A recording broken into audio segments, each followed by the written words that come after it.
Hello friends, welcome back to our channel. আমার চ্যানেলে তোমাদের অনেক অনেক ওয়েলকাম আর ভালোবাসা জানাই। আশা করি তোমরা সবাই খুব ভালো আছো আর আমিও ভালো আছি। তো আজকে ব্লগটা আমি এখন থেকে শুরু করলাম। এখন এই যে সকালে আমি রান্নাবান্না শুরু করে দিয়েছি। তো সকালে খাবার দাবার খাওয়া সব কিছুই পুজো আর কমপ্লিট হয়ে গেছে। তারপর আমি রান্নার দিকে চলে এলাম। তো রান্নাটা শুরু করে দিয়েছি। এখানে আম পোড়ানো হয়েছে, তো আম পোড়া হবে আজকে। আর এই যে দেখছো আজকে ডিমের কি অবস্থা। 3টে ডিম এনেছিল 3জন আমাদের জন্য। তো 3টে ডিমের মধ্যে একটা তো মিষ্টি ফাটিয়ে দিয়েছে, আর 2টো ডিম সেদ্ধ হতে দিলাম, কিন্তু সেদ্ধ হতে দেওয়া মাত্রই ডিম দুটো কি জানি জল থেকে কেমন ফেটে বেরিয়ে গেল। তো যাই হোক 3টে ডিমই নষ্ট হয়ে গেল। তো দেখা যাক এগুলো থেকে যতটা আপাতত যা বার হয় সেটাই খেয়ে নেবো আজকের মতন। আর এখানে শাকটা বসিয়ে দিয়েছি। তো এক সাইডে ডিম হচ্ছে, এক সাইডে শাক হচ্ছে, আর এদিকে আম পোড়াটা রেডি, ডাল ভাতটা টুকটাক রেডি হয়ে গেছে। তো যাই হোক রান্নাবান্নাটা এখন চলছে। আর আজকে আপাতত বাড়িতে আমরা 3জনই আছি, আর অন্য কেউ নেই। তো সবাই দুপুরের পর চলে আসবে। তো এখানে এই যে শাকটা প্রায় অনেকটাই কমপ্লিট হয়ে এলো। আর ডিমটার অবস্থা তো দেখছোই কেমন ফেনা ফেনা হয়ে গেল। আজকে ডিম 3টেই নষ্ট গেল একদম। তো যাই হোক কিছু তো করার নেই, বলো, কিছু করার নেই।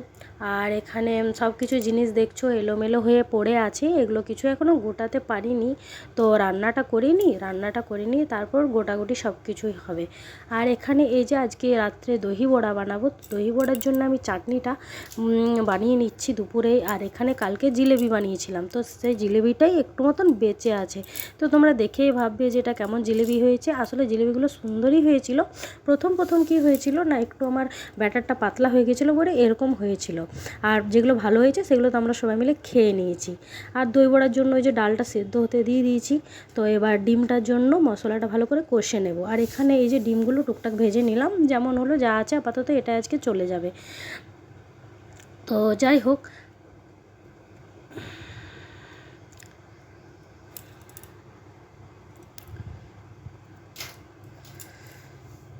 তো রান্না প্রায় অনেকটাই কমপ্লিট হয়ে গেছে। এই ডিমটা হলে রান্নাটা হয়ে যাবে। এইদিকে বিকেলে যে দই বড়া বানানো হবে সেটার চাটনিটা আমি রেডি করে নিচ্ছি। আর দুপুরের খাওয়ার পর আমি ডালটা একটু বেটে নেব, ভালো করে বেটে রেখে দেবো। তারপর বিকেলের সময় সব কিছু বানিয়ে সঙ্গে সঙ্গে খাবো। প্রায় 1 ঘন্টার মধ্যেও 1 ঘন্টার মতন সময় পেলেই আমার কমপ্লিট হয়ে যাবে।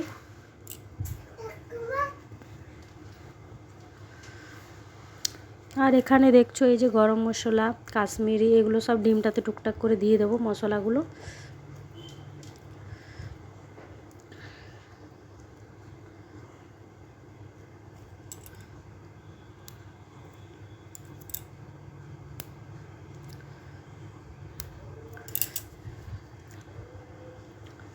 তো একটু মতনই ঝোল বানাবো, বেশি ঝোল বানাবো না।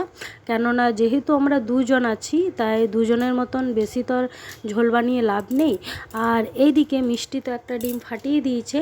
তো সেই জন্য ও তো খাবে না, ও ছোট বাচ্চা মেয়ে, ও তো আর ঝোল টোল খেতে পারবে না। ওকে একটু ডিম ভাজাটাই দিয়ে দেবো, আর বাকিটা আমরা খাবো। তো এই যে দেখছো দুপুরে রান্নাবান্না খাওয়া দাওয়ার পর বিকেলে আমি দই বড়া বানাতে চলে এসেছি। তো এখানে বড়াগুলো আমি ভালো করে ডালটা প্রথমে বেটে আদা লঙ্কা দিয়ে বেটে পরে তারপর ওটাকে ভালো করে নুন দিয়ে ফেটিয়ে নিলাম। ফাটিয়ে পরে বড়াগুলো একটা মানে একসাথে অনেকগুলো করে কড়াইয়ে দিয়ে ছেঁকে নিলাম। আর এখানে দইটাও রেডি করে নিয়েছি। তো বড়াগুলো যাই হোক আমি ভিজতে দিয়েছি আপাতত হালকা কুসুম গরম জলে। আর এখানে কারি পাতাটাও দিয়ে দিলাম। এইদিকে দেখছো এই যে পিসি কাজ করতে চলে এসেছে বিকেলের সময়। প্রতিদিন বিকেলে পিসি চলে আসে, 3:30 4টার মধ্যে চলে আসে, 6টা পর্যন্ত কাজ কমপ্লিট হয়ে যায়, তার বাড়ি চলে যায়। তো যাই হোক, আর এখানে দেখছো এরপর আমি সব কিছু এই রুমের মধ্যে অন্য একটা রুমে নিয়ে চলে এলাম। তো এখানে বসে সবাই মিলে খাওয়া হবে। এই যে দেখছো বড়াগুলো প্রায় অনেকটাই ফুলে ফেঁপে বড় হয়ে গেছে, চাটনি দই। আর এখানে 5জনের জন্য 5টা প্লেটও রেডি করে নিয়েছি। আর এখানে আগেবারে যে দই বড়া বানিয়েছিলাম, তো সেখানের মধ্যে থেকে একটু সেও বেঁচেছিল। তো আজকে আর সেও নিয়ে আসলাম না, আজকে ওই সেওটা দিয়ে আমাদের হয়ে যাবে। তো এই যে দেখছো বেশ সরু মিহি ভালো এনেছে সেওটা দাদা।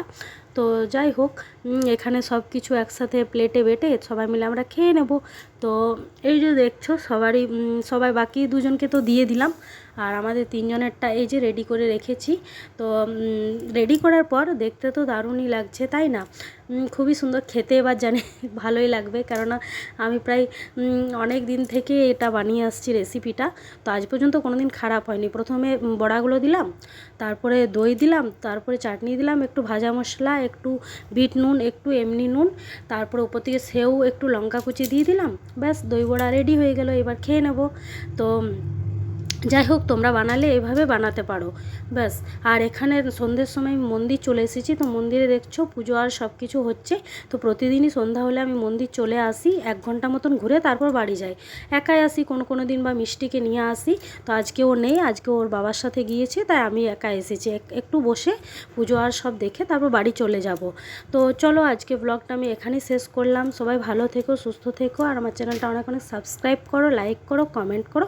আর অবশ্যই কমেন্টে জানাবে যে তোমরা যদি দই বড়াটা বানাও তো তোমাদের কেমন হয়েছে বা কিছু। এইভাবে বানালে অনেক সহজ হবে। গরম জলে বেশিক্ষণ ভিজতে দেওয়ার দরকার নেই, খুব জোর উপর 10-15 মিনিট দেবে, তাহলেই হয়ে যাবে। তো চলো।